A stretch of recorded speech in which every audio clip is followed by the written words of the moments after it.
Hello! Big news from our friends over at Distrokid. They now have an app. This app works on iOS and Android, of course, and it's available in the Apple Store and Google Play stores and all the stores where you buy apps. Go check it out. It's got a lot of cool features. You can upload new releases, you can get notified when you've earned royalties. Awesome. You can withdraw from the app via push notifications. A little dangerous for me, but rad. Anyways, go check it out. It's all at distrokid.com/app.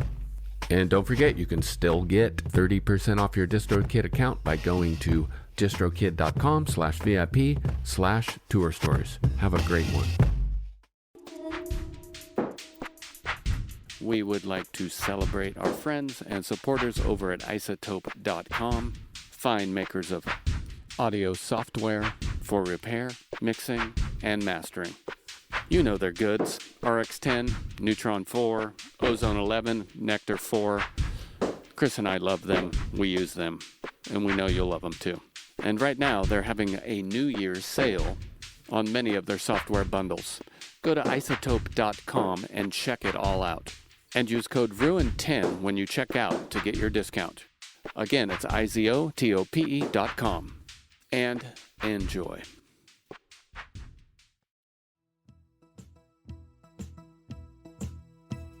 Hello, everyone. Thanks for listening. I'd like to take a minute to thank our sponsors, Izotope, makers of software and plugins for audio repair, mixing, and mastering. Here at Ruinous, we use Izotope plugins and software for all of our audio production and podcasts. To learn more and save 10% off their software and plugins, go to izotope.com. That's izotope.com. And use code FRET10 at checkout. Enjoy the show.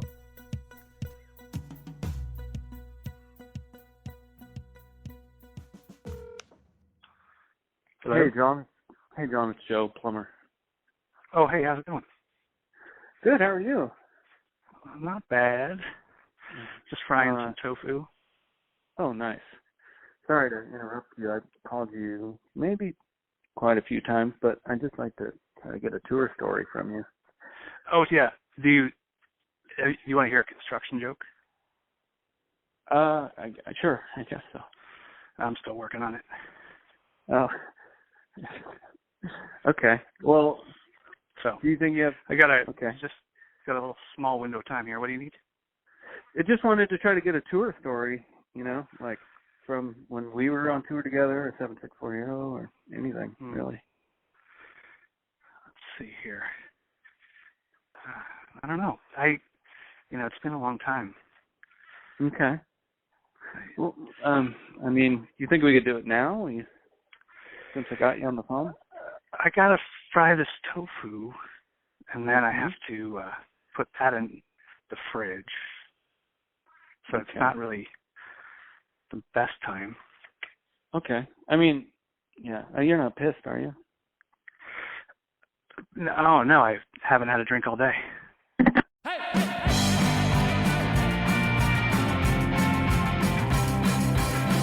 Today's show features stories and music from my good friend and bandmate John Atkins of 764 Hero and the Magic Magicians. In this episode, we will give you as many stories as we can in under 20 minutes, all set to a groovy soundtrack. Let her rip. From Ruinous Media, this is Tour Stories.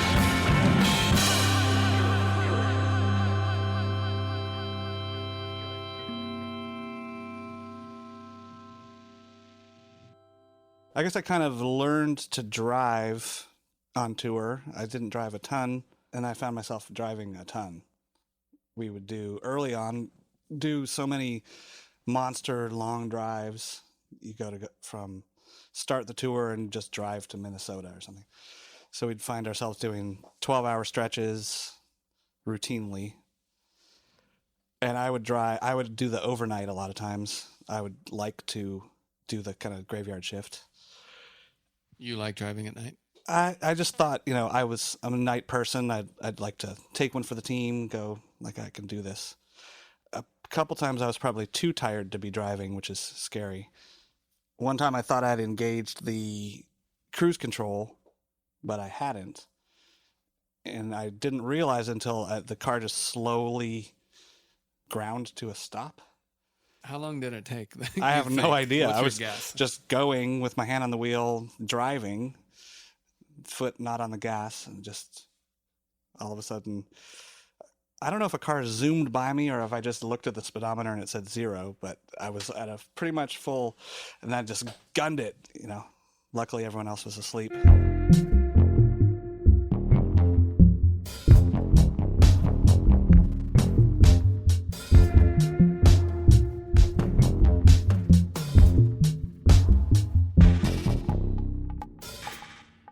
Another time I was that tired, and we must have been driving through the woods, and shadows started playing tricks on me, and all of a sudden, out of the woods comes the full cartoon Ham's Beer Bear. Cartoon, not even, it was just bounding at the car. I had to swerve to avoid hitting it.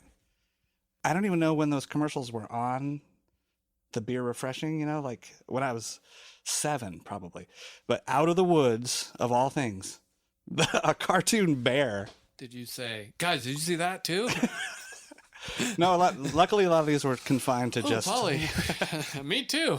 Yeah. I was very susceptible to hallucinations. Due to fatigue, possibly? Yeah, just sleep deprivation.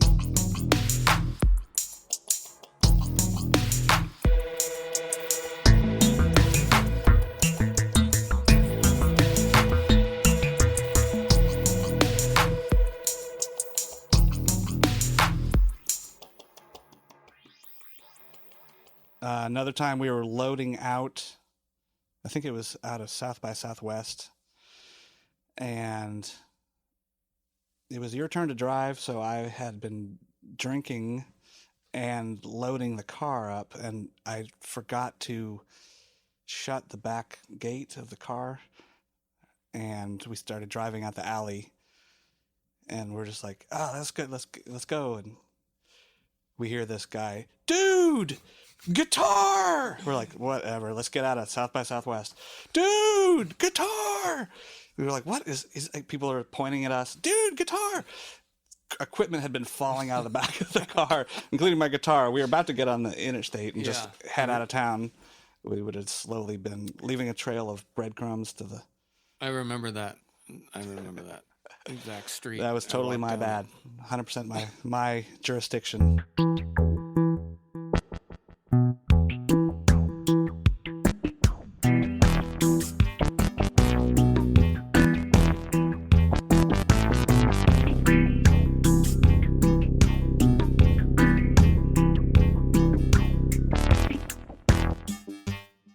The first time I ever went to California was on tour, and I was so excited. First of all, there was liquor in the grocery stores. I couldn't believe it. And beaches and, you know, tacos, and it was amazing. So I really wanted to do the whole California dream, and we went to the beach before the show, and I just got so sunburned. Just immediately, like 3rd degree, so painful, and it got worse as the night went on. I was like glowing hot tomato, and I slathered Noxzema all over myself, and it just stunk. Like, we walked into the club and people were just like looking from the smell, and I could barely put on a guitar. I remember it playing weird because I couldn't move right. It was a rookie move, but I was in California.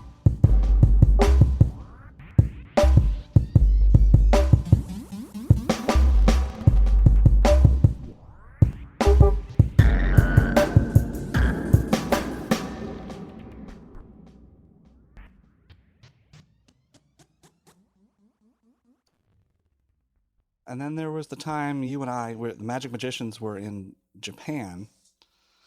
I remember going a couple times. Usually we were with the other bands and the tour manager, so we were well taken care of and translated for. But there was a couple times we did our own excursions. We're like, we're going to try to go do a thing, which was way more challenging than I thought, because, you know, obviously the alphabet is different. You can't even just phonetically work out what is going on. So there was a restaurant we walked into, and they started talking to us, And I remember thinking, just sit down and hope there's pictures on the menu. And they could have been saying, we're closed, get out, everyone here has the flu. And we were just smiling and going, okay, sure, we'll sit down. But on one of those excursions, we got some apples and pears right outside the subway stop by where we were staying.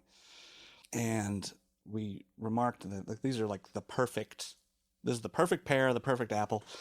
And we respectively start eating our fruit and walking back. And, in retrospect, we probably we're getting some looks. And I guess, there's not a lot of eating on the street. But furthermore, when we got back to the apartment, we were like, where do we dispose of these cores, these apple cores, pear cores? And our host, Koji, was like, what? You ate those? Like, from the subway to here, you ate those? Like, what do you... It's like we were monsters. And to him, it was a pear or an apple was to cut up and share among the groups, put it on a plate, sit down. Whole family shares. Yeah, a pear. A pear for dessert. And I think you commented it was like as if we were walking down the street eating a cake or a pumpkin. Like I'm just gonna eat this all, and it just felt like it was a good example of the cultural difference. Yeah. Once we were able to get the broken English together to ask Koji if it was like eating a cake, and he just so quickly just went, yeah, it's like you're eating a fucking cake. Yeah. You morons.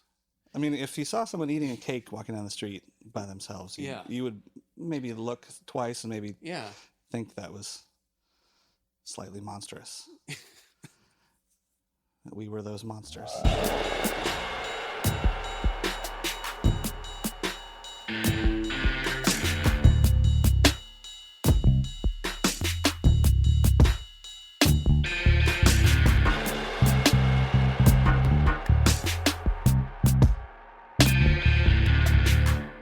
So for some reason, we were sitting in a Taco Bell in Weed, California, and you went into the bathroom first, and I was sitting at a booth. And again, I don't know why we never went into them, but we were in there. And then you came out of the bathroom, and you were like staggering and laughing. And for some reason, it reminded me of like Steve Martin staggering and laughing, but it was sincere. And when you got up close to me, you were like, you could barely get it out. You were like, just go use the bathroom. And I was like, oh, what do you mean go use the bathroom? And you're like, just go and read what's on the wall. So I get up and I go into the bathroom, and I'm using the urinal, and I look right to my left, and it just says, Jack will suck you off for a taco. And I just start laughing.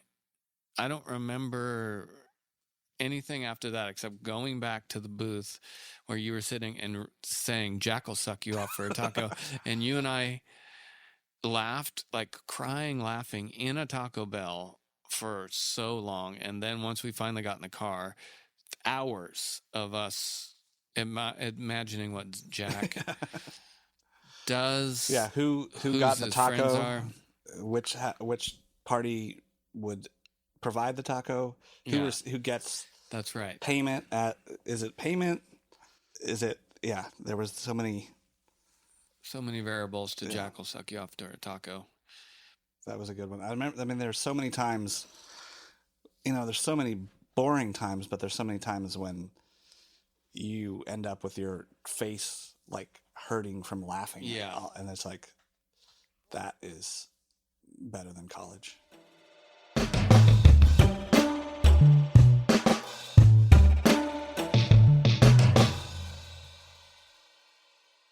I got Toby from Blackheart to laugh once, which was rare.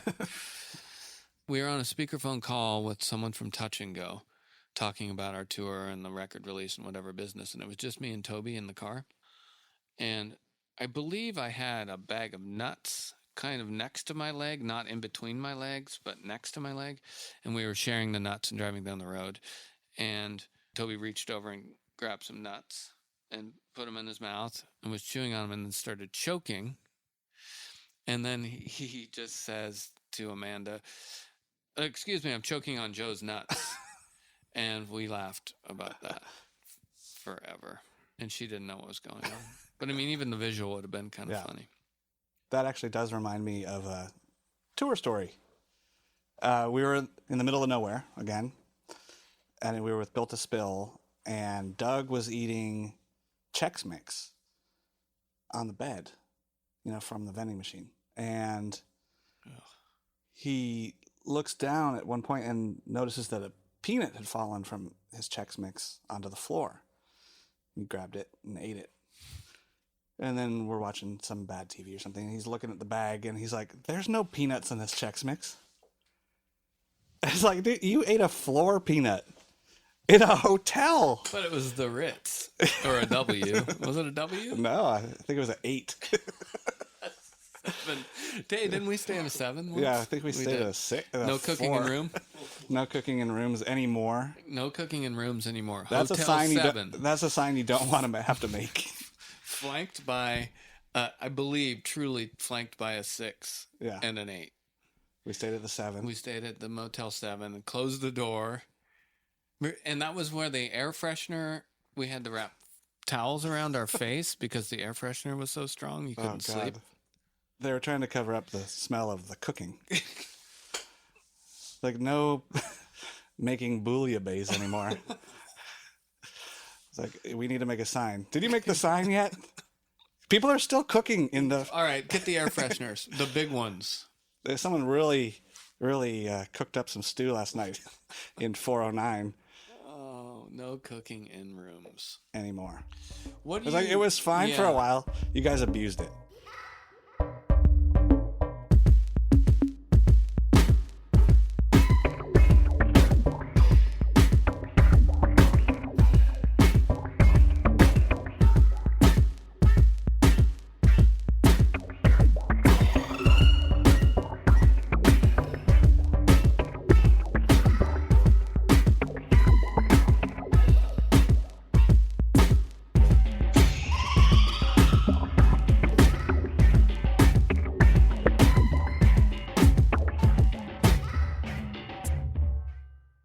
There was the guy that we stayed at in Texas. We showed up after the show. We didn't know this person. He offered his place. We're like, oh yeah, we saved the money. Let's crash here. And it was funny because, you're being polite and you aren't able to, in front of the guy, go, this place seems crazy. So we're all noticing different things. And when he goes to the bathroom, we're like, did you see the baseball bat with the rock duct tape to it? And it's like, did you see the guy sleeping on the couch? Did you see the old people in the... We're like, what I know. Let's get out of here. So we're trying to add up all these different things, and there's many more things. Yeah, what we thought were his roommates were his grandparents, and they were asleep with the door open, and his brother was asleep on the couch. And when he came back, he kind of sensed he's like, everything okay? He's like, yeah, we just noticed the guy on the couch. We didn't notice. We didn't know. We don't want to disturb anybody. It's like, oh, that's my brother. Oh, what does your brother do? And he just looks at us like, don't ask me what my brother does. And he just holds the look for a long time. I remember it being super long. And we're all kind of like, we don't really care. We're just kind of making small talk. And it's weird that there's a guy there. And then the air conditioning turns on. Snap. And he goes, he fixes air conditioners. We're like, okay, so let's do the math here. And we start, you know what? I think we're going to get a bounce on the AM traffic. We're going to scoot out. It's only 5. I remember him being so ready for us to do that he's like, okay. Right. I think we got as far as choosing where we were going to sleep and bedding down. Okay, I'll sleep over there. His brother's sort of behind a curtain on a couch.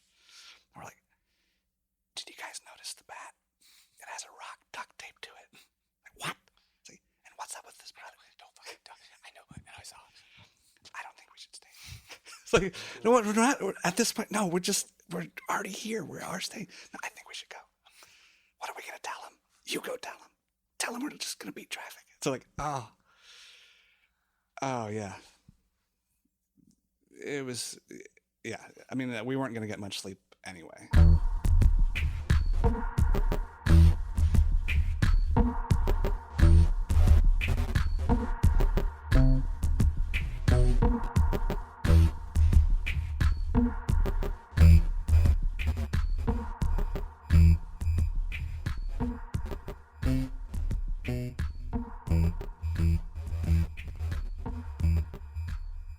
We played in Las Vegas in the summertime, and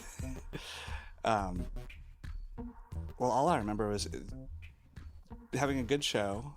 It was Love is Laughter and Quixotic, and I'm riding high off the great night, awesome music, and we're loading up the van, and Brandon from Love is Laughter is like, "Man, you're really kicking it out tonight." I was like, "Oh, yeah, thanks. It felt good up there. Really, it was a good one." He's like, "No, not that. You fucking stink. You smell like hot garbage." Oh. It's like, that's what I'm kicking out. I'm kicking out the serious odors. So, bubble bursts. He probably didn't even watch the show. Thanks to John for the rapid fire stories, and thanks to you for listening. If you like Tour Stories, please subscribe, man. Come on. And don't forget about our companion episode, The Check-In, all at ruinousmedia.com/tour stories.